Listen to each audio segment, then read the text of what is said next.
Pues hoy estamos con un hombre de empresa, de mucha iniciativa, es el ingeniero Manuel J. Cloutier, con quien hemos tenido oportunidad de platicar anteriormente. Él tiene un amplio currículum. De lo más reciente en el aspecto empresarial, pues ha sido el líder, el presidente de la Coparmex, Confederación Patronal de la República Mexicana, y actualmente es el presidente del Consejo Coordinador Empresarial, que es un organismo cúpula de la iniciativa privada. Le preguntábamos, vacilando un poco, al ingeniero Cloutier antes de empezar nuestra charla, que si no se había cansado de todo este ir y venir con cuestiones empresariales, estando como líder en organizaciones de este tipo. Y ahí juntamos otra pregunta: faltan líderes, hace falta que tenga más líderes la iniciativa privada, ¿no? Bueno, hay algo de esto, y precisamente a raíz de esta inquietud, hace algunos años, 2 creo, en forma conjunta, tanto el Consejo Coordinador como la Coparmex han venido desarrollando unos programas de formación de líderes empresariales a través de las diversas partes de la República. Este es un programa que consiste en una serie de pláticas donde se analiza el sistema político mexicano, algo de economía, los medios de comunicación social, las cualidades que debe de poseer el líder, y muchas otras cuestiones. Y este curso, que toma algún tiempo, se va dando entre los jóvenes empresarios que tienen posibilidades de llegar a ser líderes en las diversas comunidades. A mí concretamente me ha tocado terminar el curso en varias partes, como en Ciudad Juárez y en Ensenada en otra ocasión, y próximamente me va a tocar allá cerca de mi tierra, en la ciudad de Los Mochis. Y vemos que hay todo un programa ante esta inquietud por parte del sector empresarial para formar líderes empresariales. Es precisamente lo que se ha dicho que le falta mucho a los líderes de empresa, habilidad política, ¿no? Bueno, no necesariamente, de creo otra que... política, no la empresarial. Bueno, pues pudiera ser, pero básicamente lo que nos hace falta es mayor toma de conciencia de que como grupo humano, como empresarios que somos, pues necesitamos conocer cómo se maneja toditita la cuestión política, social de nuestro país, económica, política y social de nuestro país, pues para poder actuar en consecuencia. Ingeniero Cloutier, usted ha declarado que los mejores lubricantes de nuestra economía son la confianza y la paz, y en general esto es aplicable a cualquier economía. De ahí surge la pregunta: ¿está lubricada la economía mexicana? Sí, básicamente lo que decía yo hoy en la mañana al platicar con este grupo de muchachos del Tecnológico es que en cualquier sistema económico, llámese capitalista o economía social de mercados, o socialista o comunista o lo que sea, el mejor lubricante que tiene esa economía en última instancia es la tranquilidad y la paz.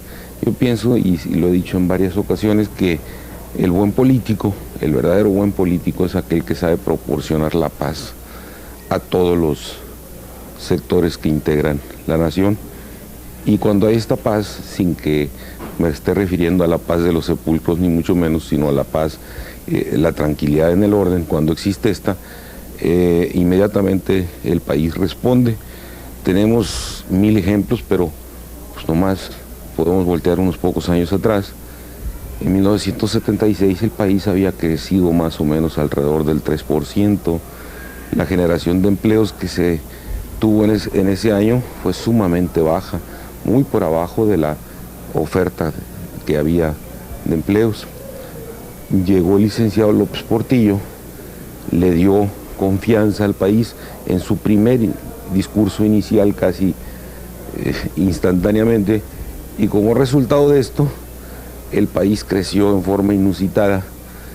Llevamos los últimos 3 años creciendo en nuestra economía a niveles alrededor del 8%, y llevamos 4 años generando empleos al 4,5%, que es una cifra muy superior a nuestro crecimiento demográfico, que es abajo del 3 ya. Entonces es obvio que cuando estas cosas han sucedido, pues surge una economía cuando se le proporcione paz y tranquilidad. Ingeniero, usted es presidente de un organismo cúpula, el Consejo Coordinador Empresarial, y este organismo, entre una de sus metas, pues, tiene, o de sus objetivos, el defender a la libre empresa. ¿Cómo están defendiendo ustedes actualmente a la libre empresa en un país como el nuestro, donde se habla de un capitalismo de Estado y donde líderes como el senador Joaquín Gamboa Pascoe declaró recientemente que el sistema de libre empresa es obsoleto? Hace poco estuvimos en Panamá y platicábamos con el presidente Arístides Royo de Panamá, porque en un viaje que había hecho él a México había criticado el término libre empresa, y nos dábamos cuenta de que el presidente Royo había malentendido el término libre empresa y pensaba que quizás de lo que se estaba pretendiendo hablar era de una empresa de tipo manchesteriano, donde se gozaba de una libertad omnívora que no tenía más limitantes que la ganancia y el lucro en sí. Yo creo que este tipo de empresa ya no existe en el mundo occidental. Creo que la empresa que debemos de defender es una empresa básicamente donde se conjugue la libertad con la justicia, y esto es importante y siento que la empresa libre en México puede y debe de seguir siendo defendida, pero en este concepto, en donde realmente se tome en cuenta la justicia y la libertad, que se guarde un equilibrio en estos dos tipos de situaciones. Alemania lo logró después, en la posguerra, en el tiempo de Erhard, y se habló mucho precisamente de la economía social de mercado, en donde se trata de conjugar estas dos situaciones, donde por un lado se tenga la competencia libre y por otro lado no se descuide jamás la cuestión de la justicia. Si tomamos en consideración estos dos tipos de situaciones, yo creo que la empresa mexicana es totalmente defendible, porque siento que México es un país de gente que tiene una verdadera sed de libertad y que nuestro país de ninguna manera puede ser sujetado. En gran medida se ha venido hablando de planeación y demás, pero si analizamos, siempre hemos hablado de una planeación inductiva, no de una planeación compulsiva a ultranza también, como donde se pierdan las libertades, como sucede en los países socialistas. Y cómo hemos pensado que esto se pueda lograr cada vez más, pues a través de un mayor fortalecimiento del sector empresarial, a través del propio Consejo Coordinador Empresarial, pero también a través de dar una mayor respuesta cada vez a las inquietudes que surgen del propio país en lo social. Ingeniero, se habla también de que a la iniciativa privada le falta iniciativa para implementar sus propios programas de crecimiento. ¿Qué tan cierto es eso? Usted que está adentro. Bueno, hoy en la mañana analizábamos, insisto, en el enorme crecimiento económico que ha tenido el país, en la gran inversión que ha tenido el sector privado en los últimos años, en la gran capacidad de generar empleos. Y yo no creo que estemos carentes de iniciativa, ni mucho menos. Siento que ha habido una respuesta, que muchas veces se equivoca a nivel nacional la política, y entonces se inhibe la iniciativa del sector privado, pero no porque el sector privado él mismo se corte su capacidad de crecer, ni mucho menos, sino que a veces se inhibe esta capacidad a través de políticas erróneas. Ingeniero, vivimos en un país de subsidios. Algunos economistas consideran los subsidios como un negocio del gobierno. Mire, el otro día declarábamos que dentro del sector privado somos enemigos de todo tipo de subsidios. No nos gusta la economía ficción, ni mucho menos. Entonces somos enemigos del subsidio. En algunas ocasiones algunos líderes o algunos supuestos formadores de opinión han querido hacer creer a la gente de que el sector privado es partidario de la cuestión de los subsidios y demás, y eso no es cierto. El sector privado es enemigo de todo tipo de subsidios. Nosotros creemos que En algunas ocasiones el sector público puede, porque quiere inducir hacia una situación, recurrir a ciertos tipos de subsidios, pero que siempre debe de hacerlos pensando de antemano que estos deberán de desaparecer a la postre para que la propia economía tome su nivel y dé la respuesta que tenga que dar. Entonces, lo que sucede muchas veces cuando se subsidia es que se propicia en gran medida la corrupción y la falta de moralización, y como nosotros como sector, si es que algo nos podemos caracterizar, es porque nosotros estamos por una moralización del ambiente en México y por una lucha constante y permanente contra la corrupción. ¿Qué opina usted o su grupo de la reducción de la jornada de trabajo, la que se propone de 40 horas? Pues hombre, yo pienso que en México lo que todos necesitamos es trabajar más y responder cada vez más. Ahora en la mañana les decía, hasta en casi plan de broma, a los estudiantes del tecnológico, que un amigo mío, cuando comentaban sobre el milagro japonés, este amigo decía que sí, ¿cuál milagro? El hecho de que Japón este año vaya a alcanzar ya un ingreso per cápita de $9,000, que es equiparable al ingreso per cápita del pueblo americano, no es ningún milagro. Decía mi amigo, si gentes que son capaces de tener ese tipo de disciplina y esa capacidad de trabajo alcanzan esos niveles, no es milagro.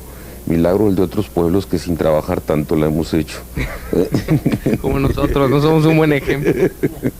Bueno, finalmente, ingeniero, hablando un poquito de cuestiones políticas, ya ve que vivimos un momento político muy importante. ¿Hay algún voto de calidad, algún candidato? A Miguel de la Madrid, por ejemplo, de quien se hablaba, era el candidato de los empresarios. Mire, yo quiero ser muy congruente con lo que hemos dicho hace 2 semanas o hace 2 meses o hace algún tiempo.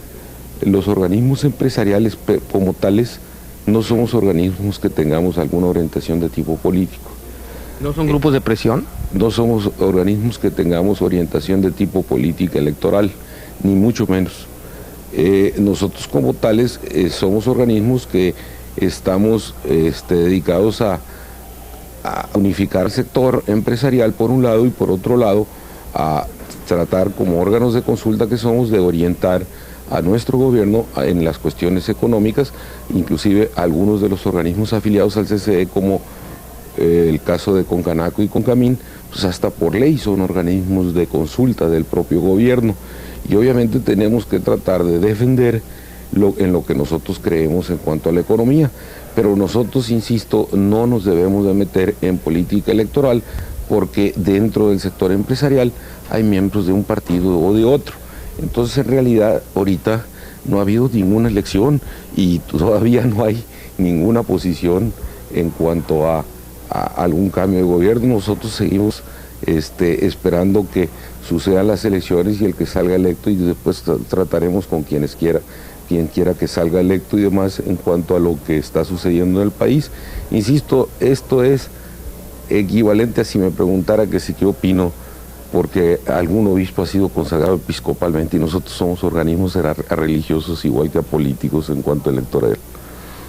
Pues muchas gracias, ingeniero, gracias por sus palabras, nos parece muy interesante, sobre todo estas palabras de una persona con mucha experiencia que hasta cierto punto pues nos orientan.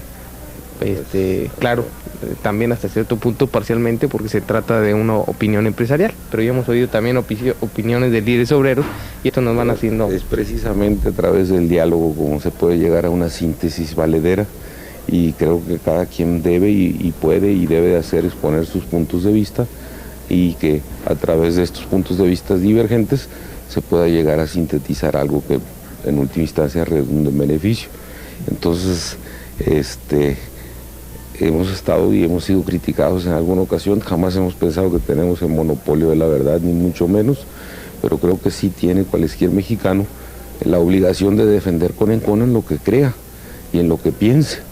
El otro día, precisamente a un amigo regiomontano que acaba de escribir un libro, me tocó introducir ese libro en un cóctel y decía yo que quizás el libro pudiera ser considerado bueno o malo, pero lo que sí realmente era admirable era que un empresario hubiera tenido las agallas de salir a la palestra y exponer sus puntos de vista con toda virilidad.